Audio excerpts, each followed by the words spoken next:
All right. So we're gonna head back to Aldrune because we are done with the quests here, well, the quest here in Aldvelothi. So we have to head back down to Gnisis and take the Silt Strata back to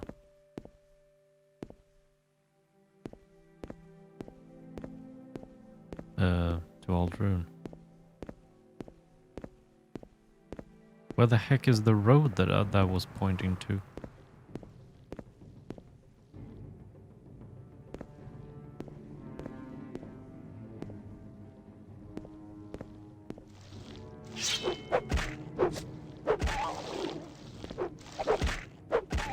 I'm being jumped by Kwama foragers.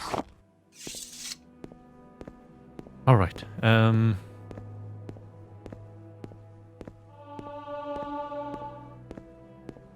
Oh, hello. Whatever you're looking for, I'm sure I don't know how to find it. I don't want much, apparently. Say what you want or go away. Training do you have?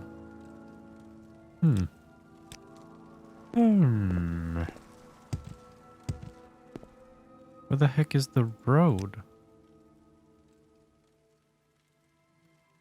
Okay, just south from here.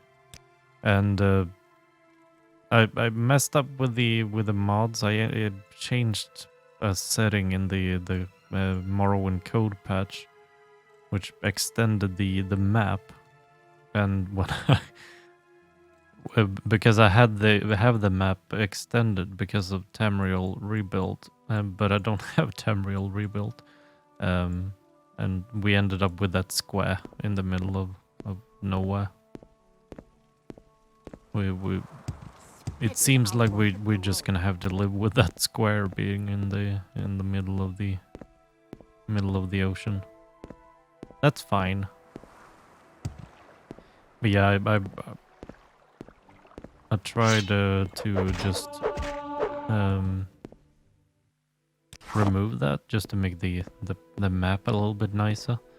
But when I started up the game again, I got that marker because that's where the game thought that Aldvelothi was at that point.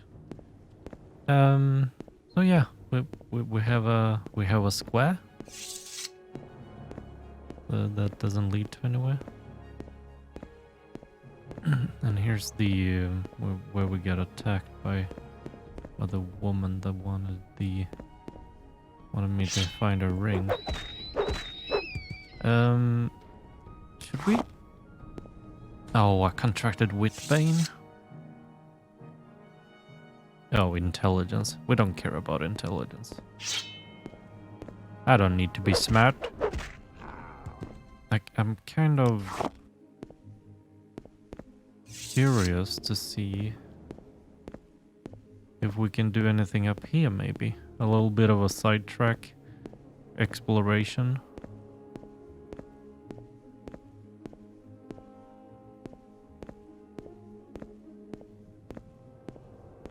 And in the code patch I also changed the lock picking. I really hope that it works because I had to tick the box apparently that did not allow me to see the level of lock picking that you need on unlocked chests and whatnot. Unless you have like a really high security level. I removed that and I really hope it works because that kind of annoyed me a bit. I wish I could shoot a bow right now or have some sort of ranged attack, but it's really where my character suffers here.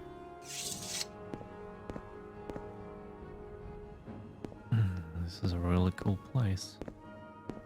What is this place? What is it called? Arkanthung.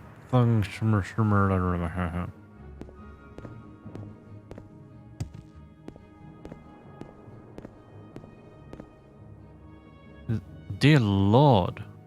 There's like 5 cliff faces here. Come to me. I require is the training. Come. No? Okay.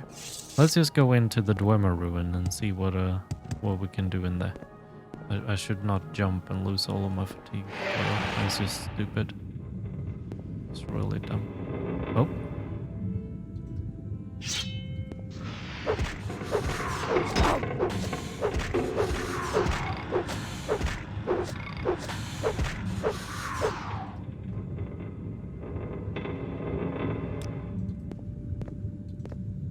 I feel like this place is gonna be really dark. On the on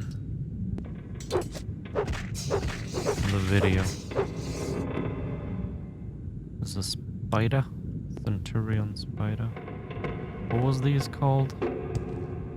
A sphere. There's some lava under there. Another sphere.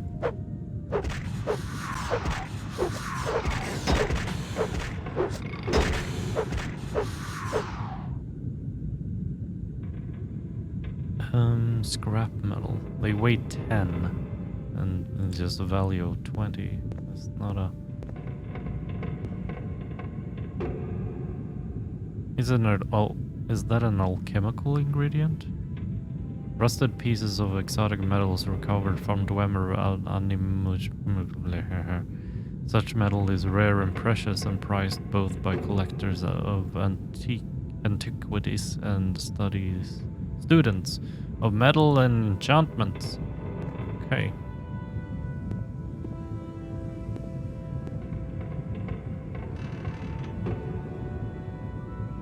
Oh, Dwemer coins. Hello. Diamond. Ooh. Ooh. We'll take a diamond.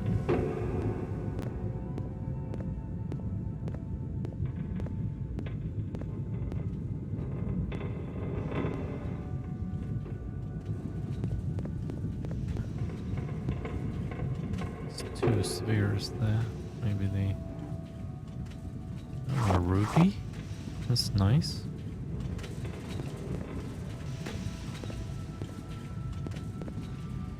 Oh, there's 3 of them. Might become dangerous.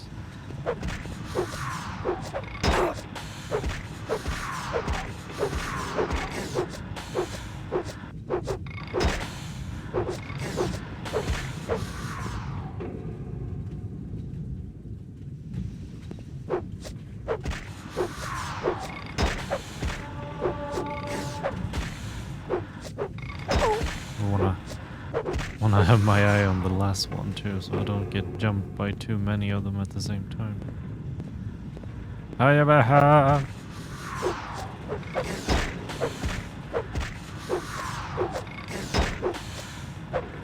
Go on. There you go. They weigh so much, those scrap metals, that it's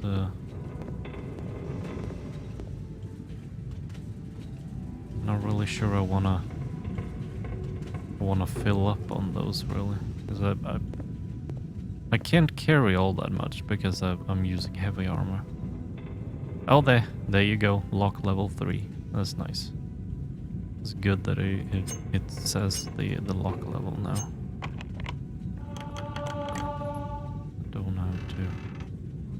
Don't have to wonder. Is that Dwemer coin?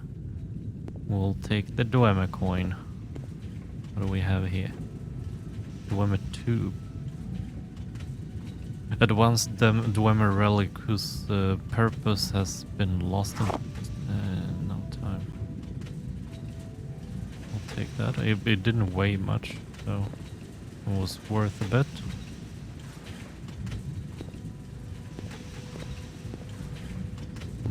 Some weird generators. Can I? I feel like...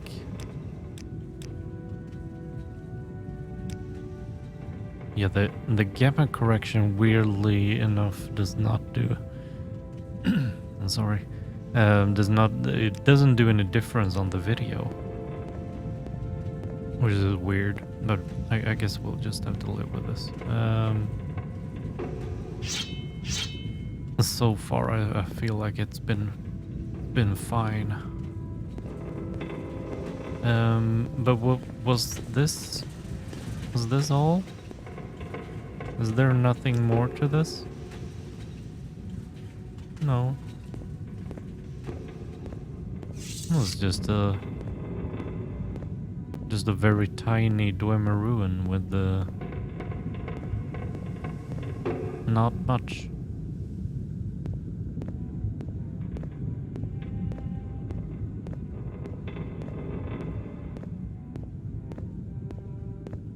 Got a couple hundred golds of stuff.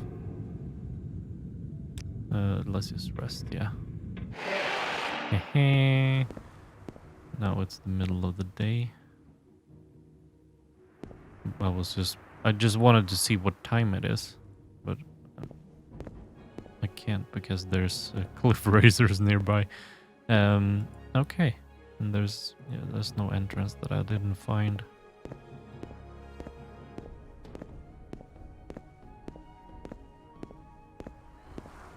I just feel like there was a very like kind of a grand entrance to that place when there's really not much to it, sadly. But that's just what it is. Ooh. Okay. Just what it is in this game sometimes. Sometimes you find places that look like they should be more cool than they are, and sometimes you find really amazing places that look really inconspicuous. Yeah, I think that's the word. Oh, now we can meditate, huh? Nice little level up. You gonna come here too? Buddy? No, I'm not gonna go to you. I don't want to get it in the water. What do we have over here though? I'm pretty sure that's the way to... Oh, we've already gone past the fork in the road, maybe. Maybe we should check this out first then. Maybe this is just a... Looks like it could be an ancestral tomb. Yeah. Guinness.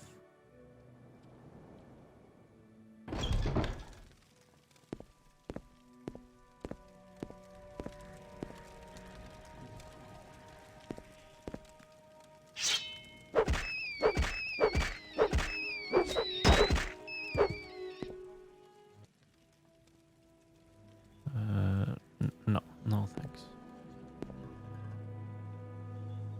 Bone meal. No.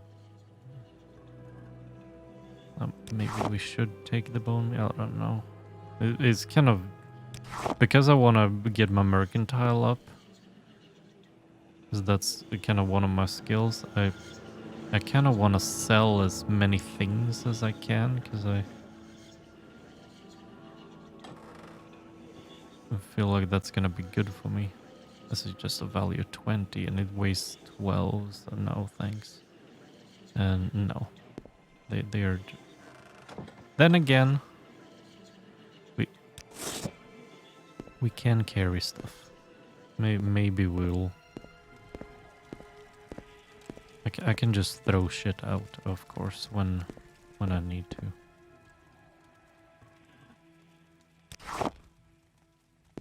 Oh! Oh.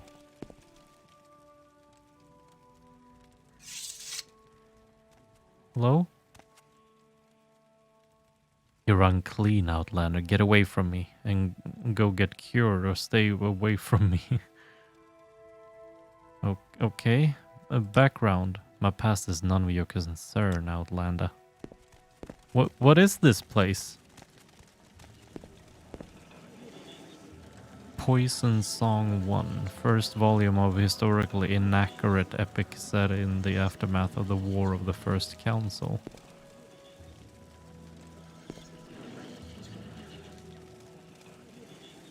Common Pants. Ring of Poison Blooms.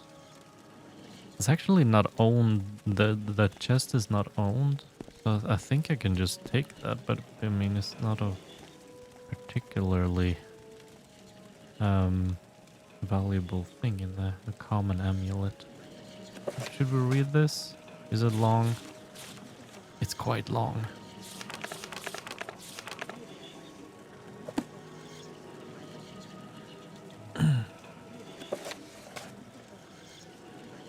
I kind of want to read it though.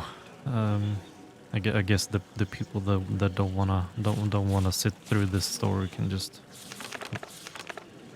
click on forward in the video. Okay, the Poison Song Book 1. It was beginning again. Even though everything seemed serene, the last embers cracking in the hearth. Young servant girl and her child slumbering in a chair by the door. A tapestry half finished against the wall, waiting to be completed tomorrow. One of the moons visible through a milky cloud outside the window. A lone bird, out of sight in the rafters, cooing, placidly, I think it is. Tay heard the first chords of the song strike dissonantly somewhere far away. The bird in the rafters croaked and took flight through the window. The baby in the girl's arm woke and began to scream. The song swelled in intensity, yet still remained subtle and statedly in tempo. The movement of everything seemed to take on the rhythm of the music, as if strange choreography had been staged. The girl rising to the window, the clouds reflecting back red from the inferno below, her scream, all muted, consumed by the song. Everything that came thereafter Tay had seen so many times. It had almost ceased to be a nightmare. He did not remember anything of his life before coming to the island of Gorn, but he understood that there was something different in his past that set him apart from his cousins. It wasn't simply that his parents were dead. His cousins' bearer parents had also died in the war. Nor were the other housemen on Gorn or nearby Mournhold usually cruel to him. They treated him with the same polite indifference that any Indoril has for every other girl, every other 8-year-old boy that got on the... How did I get that? Never mind. But somehow, with absolute certainty, Tay knew he was alone. Different. Because of a song he always heard and his nightmares. You're certainly imaginative, his aunt Ulia would smile patiently before waving him away so she could return to her scriptures and chores. Different? Everyone in the world thinks they're different. That's what makes it such a common sentiment, said his older cousin Kalkoriath, who was studying to be a temple priest and had a firm grasp of paradoxes. If you tell anyone else that you keep hearing music where there's no music to be heard, they'll call you mad and bury you in the shrine of Sheogorath. His uncle Triffith would snarl before striding away to attend his business.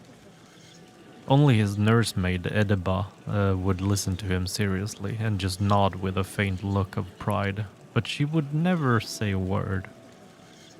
His cousin and chief playmate Bainara was by far the least interested in the stories of his song and his dreams.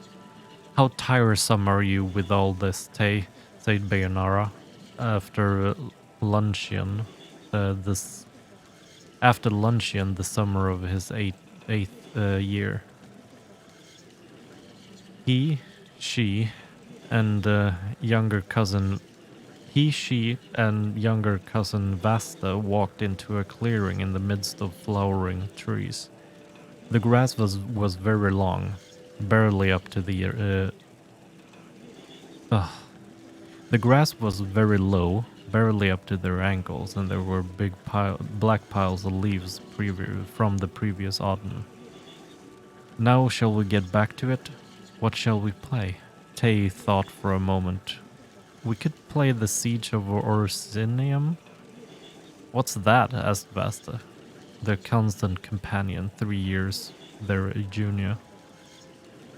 Orsinium was the home of the orcs, off in the Rothgarian mountains. For hundreds of years it kept growing bigger and bigger and bigger. The orcs come down out of the mountains and rape and pillage all over High Rock. And then King Joel of Daggerfall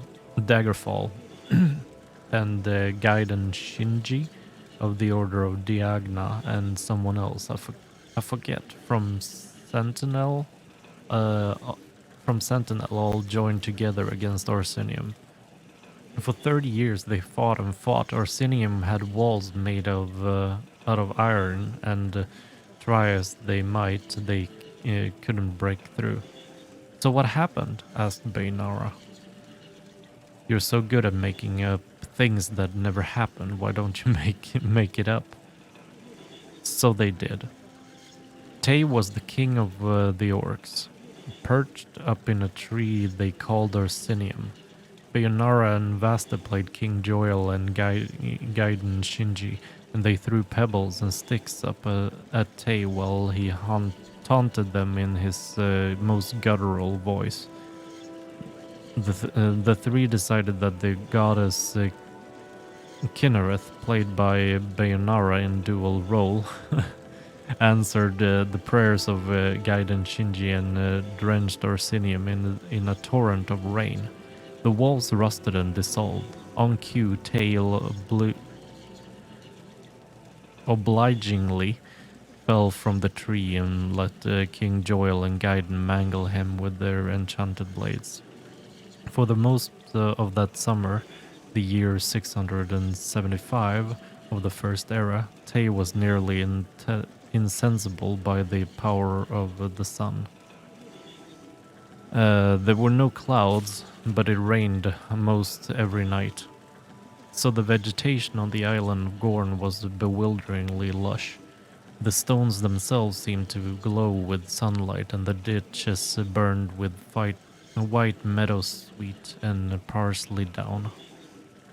All around him were soft smells of flower and trees, untroubled by wind. The foliage was purple-green, blue-green, and ash-green. White-green, I'm sorry. White-green. The wide cupolas, twisting cobble stretches, and thatched roofs on the little village Gorn and the massive bleached rock of Sandal House were magical to him. Yet the dreams haunted his nights, and the song continued whether he was awake or not. Against Aunt Ulia's admonishments, Teye, Baynara, and Vaster had breakfast outdoors every morning with the servants. Ulia would hold an interior breakfast for herself and any visiting dignitaries. Guests were rare, so she often ate alone. At first, the servant would dine in silence, attempting gentility, but they broke down and would regale the children with gossip, reports, studies, and rumors. Poor Arnold is laid up with a fever again. I'm telling you, they're cursed. The whole lot of them. piss on the ferry and they piss right back on you. Doesn't little Miss Darcia look just a wee bit tight around the belly region lately? She's not. The only servant who didn't speak at all was Tay's nursemaid Ediba. She wasn't pretty like the other maids, but the scars on her face did not deform her. Her poorly set broken nose and her short hair gave her a certain alien mystique. Ugh, I can't read. She would merely quietly smile at the gossip and look at Taze with the almost frightening love and devotion. One day after breakfast, Bayonara whispered to Tay and Vasta, "We have to go to the hills on the other side of the island." She had used such imperatives before and always had something wonderful to show. A waterfall tucked away behind ferns and tall rocks, a sunny grove of figs, a discreet still some peasants had set up, a sickly oak twisted into kneeling human figures, a collapsed stone wall that they imagined was thousands of years old, the last refuge of a doomed princess they named Marella. The three walked across through the forest until they came to the clearing a few hundred feet beyond. The meadow sank to a dry creek bed filled with small smooth stones. They followed that into the dark woods, where trees canopied high over the heads. Sporadic red and yellow blossoms burst along the moist underbrush, but they became rarer and rarer as the children marched on under the umbrageous oaks and elms. The air crackled with birds ticking a staccato choral piece, a minor chord of the song. "Where are we going?" asked Tay. "It's not where we're going, it's what we're going to see," replied Bayonara. The forest surrounded the three children completely, bathed them in the tenebrous hues, and breathed on them with wet chirrups and sighs. It was easy for them to imagine that they were within a monster walking along its twisted spine of stones. Bayonara scrambled up the steep hill and peered through the thick mass of shrub and tree. Tay lifted Vaster out of the creek bed and climbed out, gripping soft grass for support. There was no path through the forest here. Brambles and low-hanging branches struck at them like the claws of chained beasts. The cries of the birds became ever stentorious, as if angered at the invasion. One limb drew blood on Vaster's cheek, but he didn't cry out. Even Bayonara would pass like an ethereal creature through impenetrable forces, had a braid catch on a bramble, ruining the intricate pattern a servant had woven hours before. She paused to pull out the other braid, so her bright, unruly tresses fell freely behind her. Now she was something wild, a nymph, guiding the other two through the woodland domain. The song began to beat like a wild pulse. They were on a shelf of stone below a cliff overlooking a tremendous gorge, staring over an expanse of cinder. It looked like the scene of a tremendous battle, a holocaust of fire, charred boxes, weaponry, animal bones, and detritus annihilated to be identifiable, littered on the ground. Speechless, Tay and Vasta stepped into the black field. Bayonara smiled, proud that she had finally found something of true wonder and mystery. What is this place? Asked Vaster at last. I don't know, Bayonara shrugged. I thought at first that it was some kind of ruin, but now I think it's just a junk pile. Just not like any junk pile I've ever seen. Just look at this stuff. The three began an unorganized survey of the dusty mounds of refuse. Bayonara found a twisted sword only lightly blackened by flame and began polishing it to read the inscriptions on the blade. Vaster amused himself by breaking brittle boxes with his hands and feet, imagining himself a giant of unbelievable strength. A battered shield attracted Tay. There was something about it that just reverberated with the sound of the song. He pulled it out and wiped its surface clean. I've never seen that crest before, said Bayonara, looking over Tay's shoulder. I think I have, but I don't remember, Tay whispered, trying to conjure the memory from his dreams. He was sure he had seen it there. Look at this, Vasta cried, interrupting Tay's thoughts. The boy was holding up a crystal orb. As his hands moved over the surface, brushing away grit and dust, a key in the song rose which sent a shiver through Tay's entire body. Bayonara ran over to look at Vasta's treasure, but Tay felt paralyzed. Where did you find that? She gasped, gazing into the swirl beneath the crystal surface. Over in that wagon, Vaster gestured towards a heap of blackened wood barely discernible from the other piles for its cart spokes. Bayonara began to get digging into the half-collapsed structure so only her feet could be seen. The song built in potency, sweeping over Tay. He began walking towards Vasta slowly. Give me that, he whispered in a voice he could barely recognize as his own. No, Vasta whispered back. His eyes looked locked on the colors reflected in the heart of the globe. It's mine. Bayonara dug through the remains of the wagon for several more minutes, but she could find no treasures like Vaster's. Most everything within was destroyed, and what remained was commonplace by any standards. Broken arrows, armor shards, gore bones. Frustrated, she pulled herself out into the sunlight. Tay was alone at the edge of the great gorge. Where's Vesta? Tay blinked. Tay blinked and then turned back to his cousin with a shrug and grin. He went back to show everyone his new plunder. Did you find anything interesting? Not really, said Bayonara.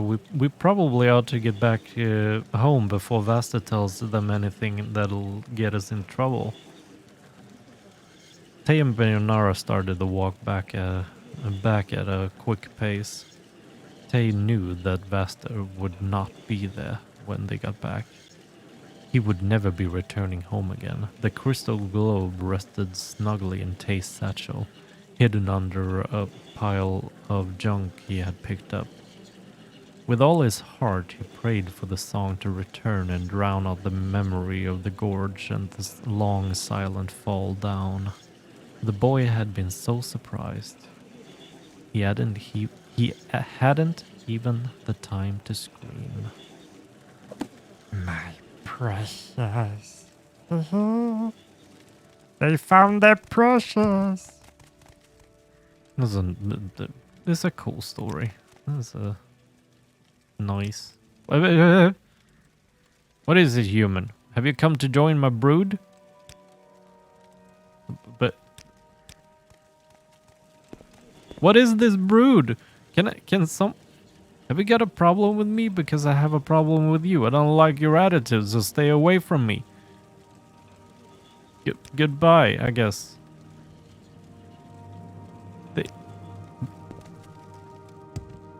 Why do you hate me? And what the hell is this? What is this? What is this brood? I want to kill you all, but I'm not gonna. Because Jessica, she's not the type of person that does that shit. Oh, infuriating people.